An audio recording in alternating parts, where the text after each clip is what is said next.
Yes. Gran Turismo 7. Oh, offline God. for more than 24 hours shows its always online problem. Dude, this whole Gran Turismo 7, man, I'm super happy I didn't buy this. Yeah. Yeah, so first of all, one of the big things, do you remember like PS4, E3? You probably don't remember this.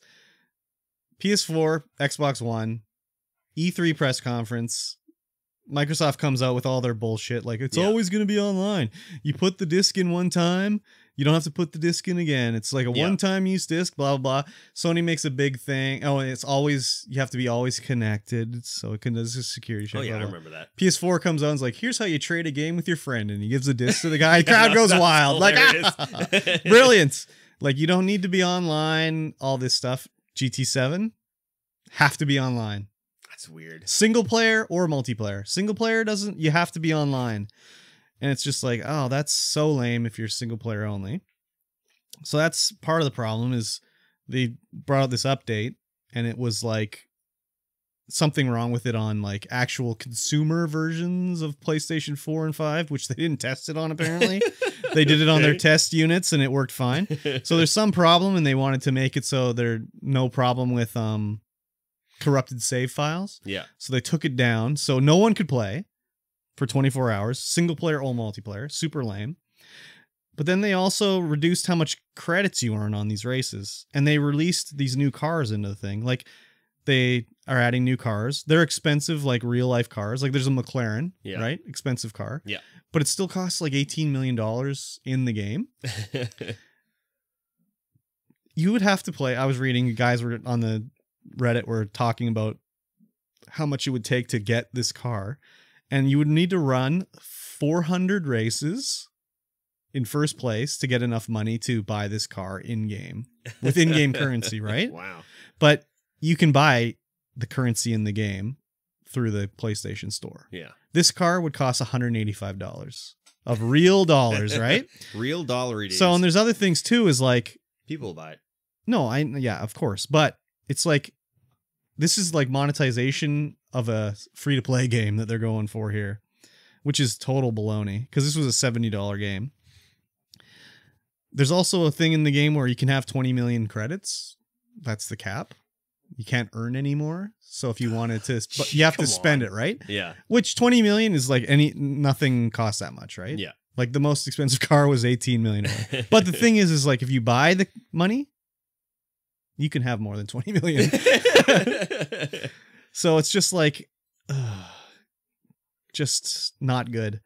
So Polyphony, doing it wrong. Yeah, I think they're going to change this because this is very bad. Yes. Microsoft did the same thing with like Forza Horizon, not Forza Horizon, Forza 5 or something on the Xbox One. Yep. Where it came out and they had, you know, races, you earned this amount of credits, but then they took it and chopped them down and people complained.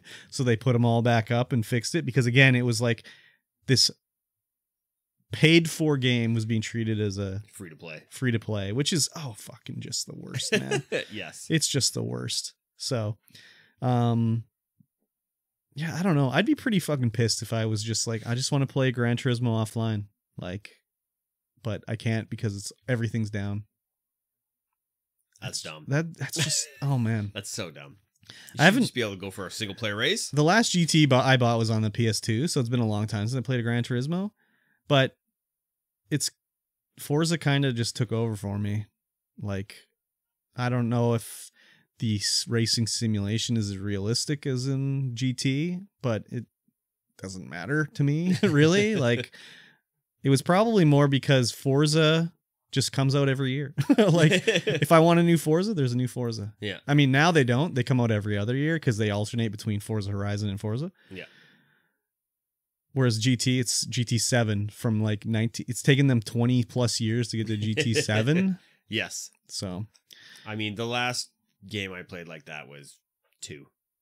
I mean, believe me, I played a lot of GT 1 and 2. Yeah. Like, holy shit.